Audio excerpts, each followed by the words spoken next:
In Utah, there is a massive amount of polygamy fundamentalist Mormons that kind of live under the radar. And every time one of the leaders dies, there's usually a split, and that's why there's so many groups. They all stem originally from Mormonism. From the 1800s, Joseph Smith creates this church, is arguably a cult in itself, and it basically splinters after his death, and it's been splintering ever since. Hello and welcome to the Brothers Random Show. My name is Travis. I'm Michael. And we are two ordinary brothers discussing extraordinary ideas and some random shit. So the topics on this show range from theology, masculinity, stories, movies, philosophy, books, pop culture, and many other subjects. We often talk about the people we admire and the wisdom that they share, people such as Dr. Jordan B. Peterson, who we believe is the sage of our time. Come here for the polygamy, stick around for the philosophy. Michael, why are we here? Today we are continuing our discussions on the docu-series on Hulu called The Daughters of the Cult. I was 13 years old the day I escaped my father's cult. It was very frightening because I knew if somebody saw me, that was the end. Our father was the leader of a Mormon religious cult. Our dad had 13 wives. He was more revered than Jesus. This is episode 2 entitled Mormon Manson. This being that we grew up in the polygamist group that the LaBarons, this is what this docu-series is about, Ervil LaBaron and his cult, but they attacked the Allred group, the Apostolic United Brethren, and they killed Rulon Allred in 1977. And this is kind of the story kind of starts off there, and since we grew up in Rulon Allred's group, we wanted to discuss it here. Well, this is, I'd like to just say, like, when we were growing up, this was kind of folklore for our we group. heard about it a lot, right? Because before we were born, Rulon was killed. All that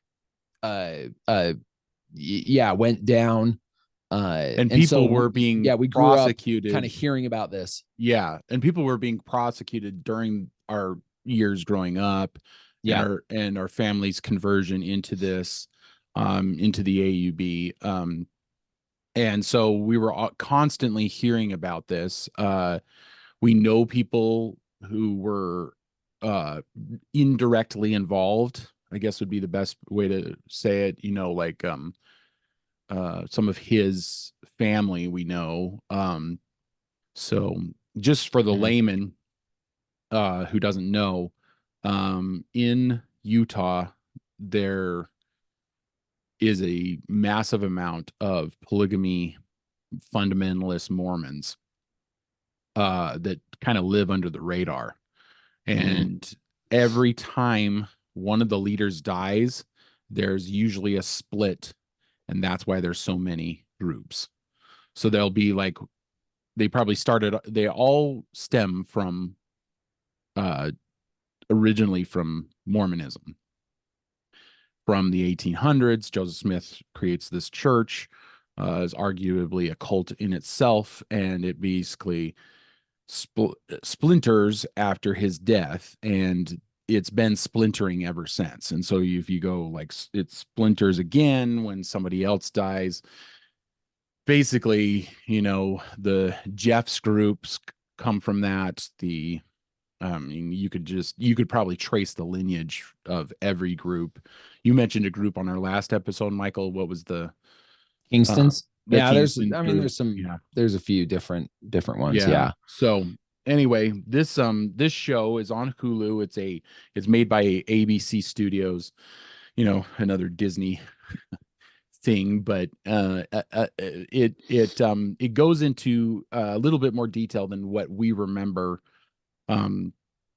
growing up hearing about this story, this particular episode starts off with the death of Roland Allred, which essentially was what Ervil LaBaron was convicted for, right? Yes. Yep. That's what put him in what jail. brought him down. I mean, he had previous murders that they could connect him to, but they couldn't prove that he was the mastermind behind this. And the reason they in the episode they talk to a few of Roland Allred's kids are talking, and they say that one of them points out that the only person I know that had threatened my dad, Roland, was Ervil LaBaron. He actually threatened him in a letter.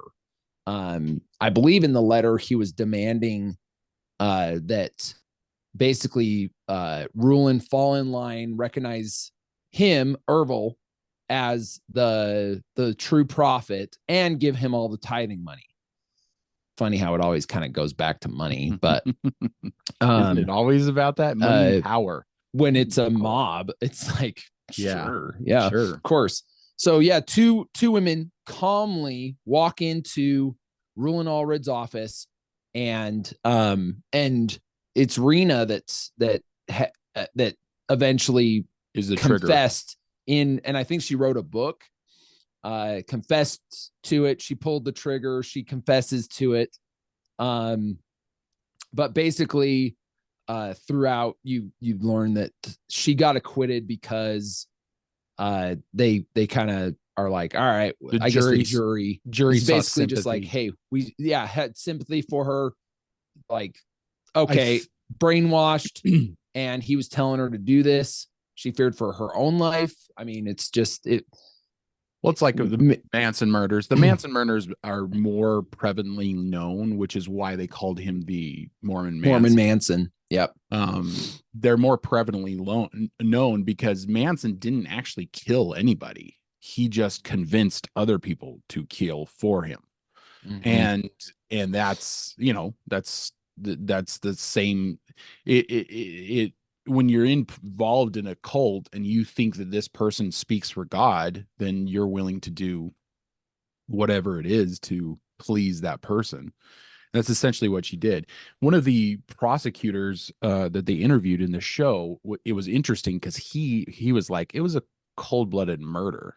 He's like, he implied, he doesn't say she never should have gotten off, but he implied that maybe she should have spent some time in prison for it. It's interesting. I don't know if she's still alive, but it's interesting. All the interviews that they take of her are old interviews from the 1980s. Yeah. Which it's weird, because maybe they should have gotten a hold of her if she's still alive. And I was noticing, like, many of the people that are closest to this were dead. They're all gone. So the docuseries, that's definitely something that's missing in this docuseries, is somebody who's directly involved.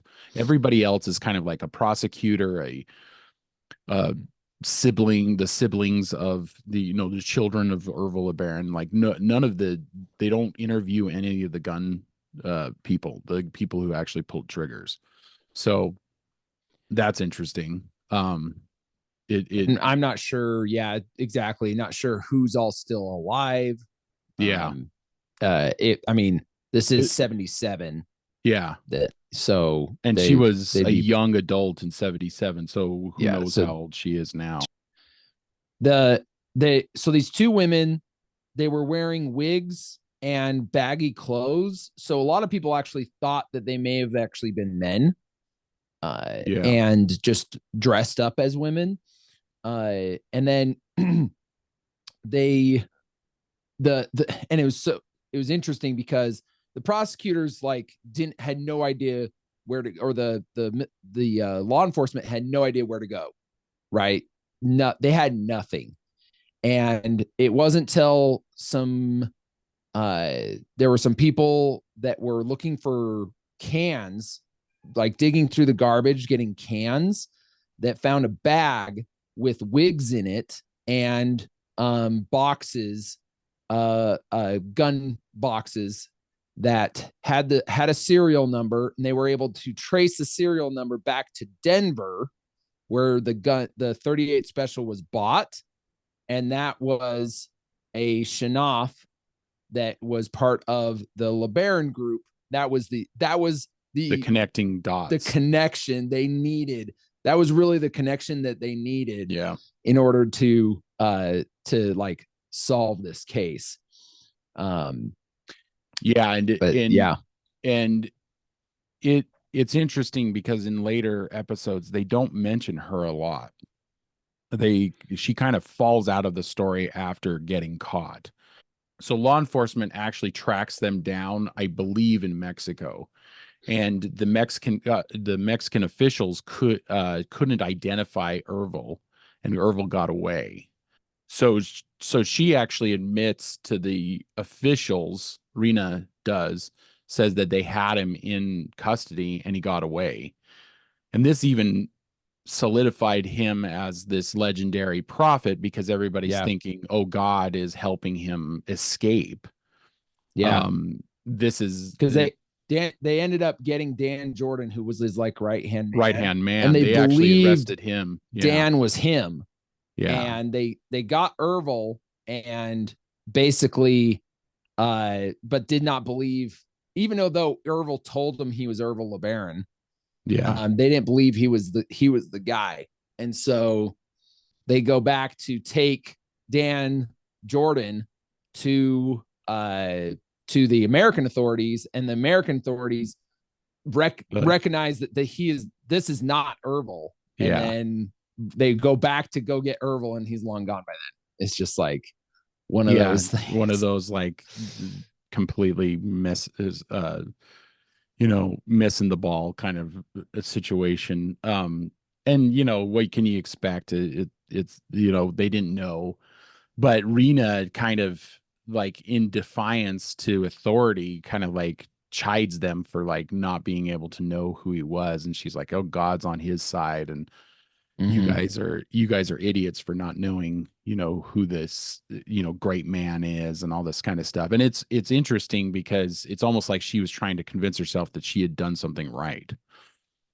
Right. Because if you've committed a heinous crime for this, your salvation, you want to believe he's a prophet at that point. At that point. Yeah. And it's probably, I think she admits that she didn't actually believe he wasn't, and that she wasn't part of like the divine, system until after she was arrested and she was prosecuted. And then she kind of realized what was happening. Now there's one could argue that she just got off scot-free. But if she was if she was truly like all about it, I think there would have been repeat offenses. Like she would have been killing more. Right. Yeah. But it's also one of those things, because I believe she wrote a book, and it's like you commit a crime and then you profit from that crime. I guess profit from that crime. We've seen this before. I mean, OJ Simpson wrote a book. If I had, or like how I would have done it, how I would have done it if I had done it, or whatever. Like, that's like not a mission of guilt. Right. So this does happen. Not saying it's okay, but people do, profit after the fact. These two girls, these two sisters that they're interviewing kind of throughout, talk a little bit to the fact that they are child labored. Ervil LaBaron's children. They're his two daughters that this show is kind of focused around, which, I mean, they might be nice people and stuff like that. I don't know if they're interesting enough to kind of keep, because I found the first 3 episodes really drawn out and boring. I think that this could have actually been like a 2 or 3 episode season. I don't know. Yeah, they could have cut it down a little bit.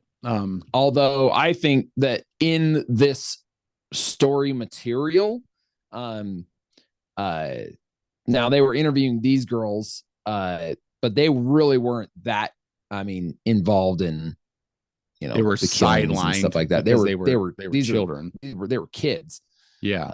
They were just trying to give us a inside look at what it was to grow up in this. But So- yeah, how, because it was like a decade before that the Manson murders had happened. And that's kind of why that this guy, Ervil, was coined the Mormon Manson. Yeah. But also just similar in the fact that he was having other people and other women do his killing. Yeah. But after Rulin's death, and this was kind of it was supposed to be a plan to kill Verlin, which was Ervil's brother, and Verlin was good friends with Rulin already. And so he went to his funeral. He went to his funeral. And the plan was to kill Verlin at Rulin's funeral. But because of everything that was going on, there was cops all over the place, and they actually chickened out. They were, yeah. That's a bad way to put it. It's like, they got scared and they took off. Decided not to kill him, follow through. And it kind of put a chink in the armor of Ervil, because everybody believed after Rulon's death that Ervil could predict the future, because they believe that he's a prophet, right? So he's able to. And so he said that he saw his brother dying at the funeral, and then that puts and then the guys don't end up doing it. They don't end up killing Rulin the way it was depicted. Are you talking about whatever was depicted in the Prophet of Evil? Yeah, the TV movie that we grew up watching.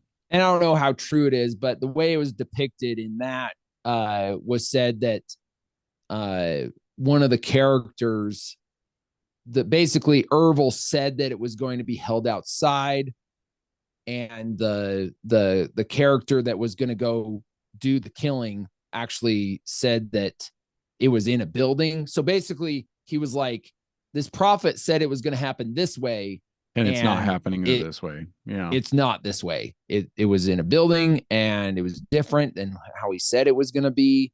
And it made him question, and he ended up, in the depiction of it, it made him question his faith that Ervil was a prophet, etc., etc.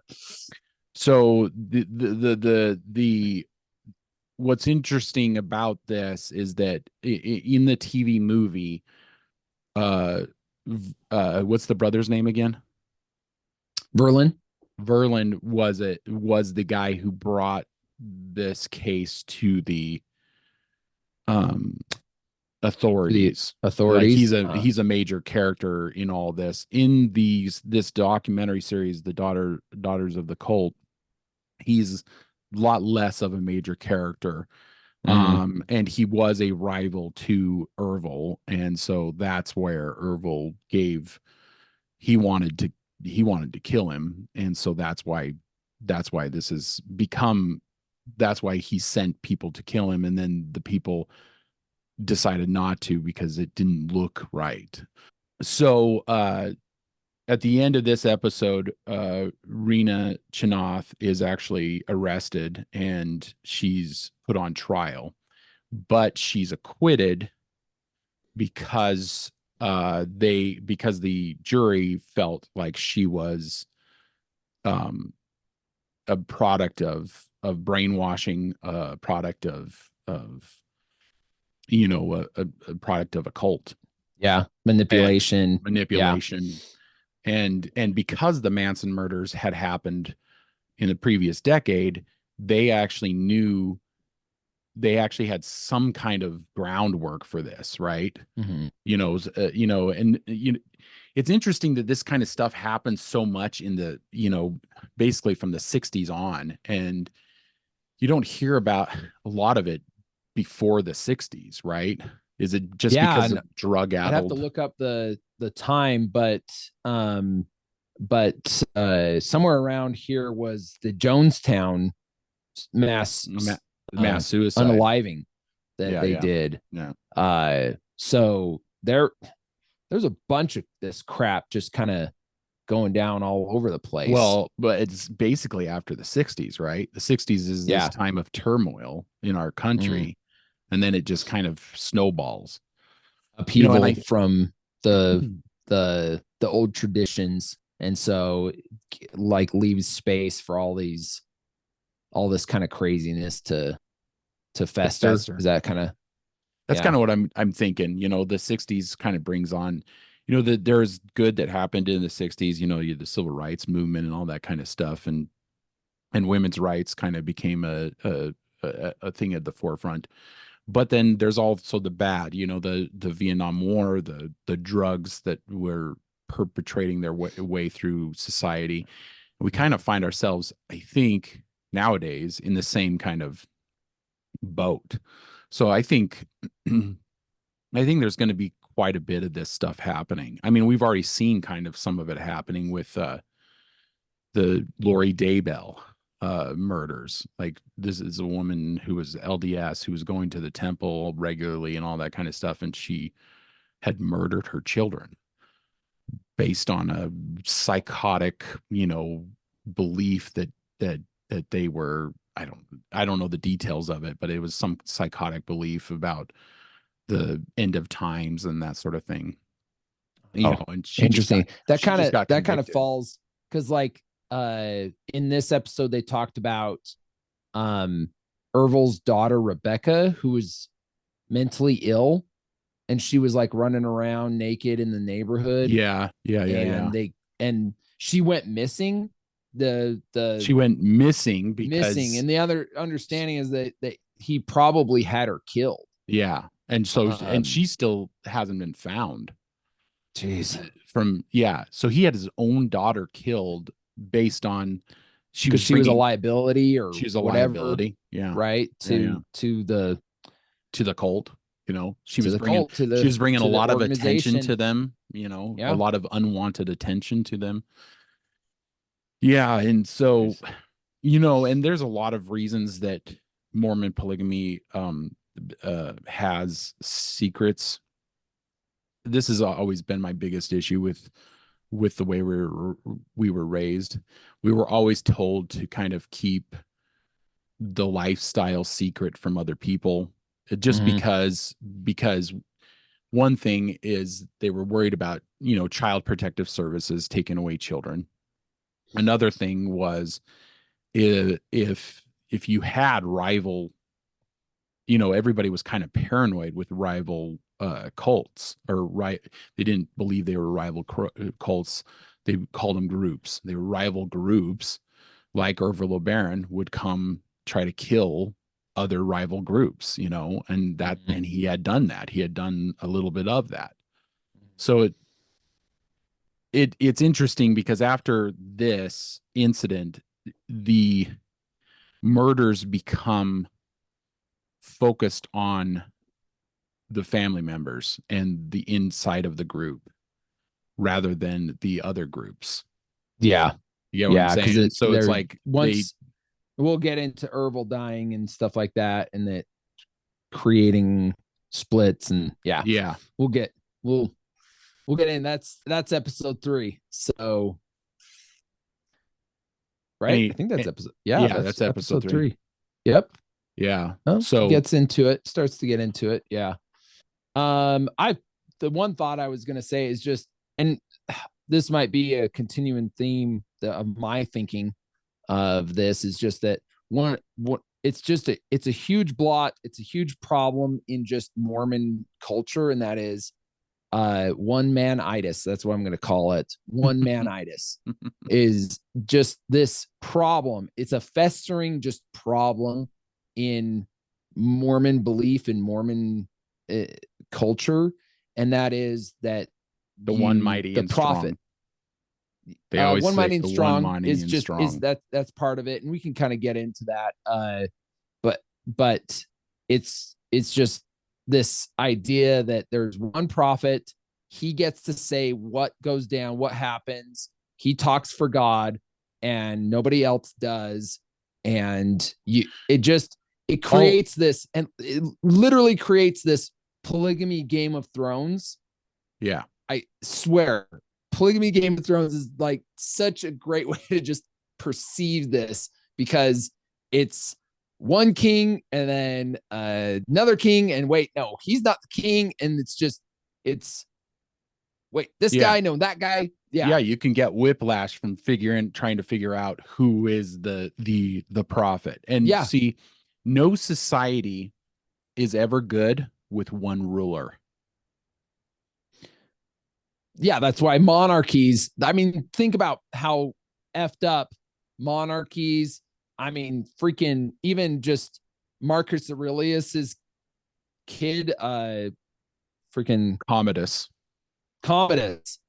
was horrible, right? Yeah. And then you get, and it just, so on and so forth, right? That's why you might have one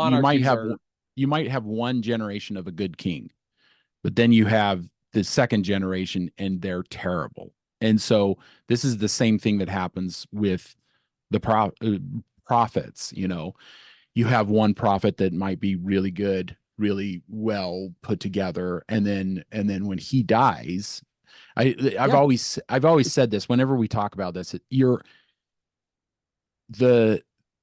only step away from a cult or a bad a religion with a bad leader. You're only it's like I've said, you're only one bad prophet away from being a LaBaron group, right? You're only one bad prophet away.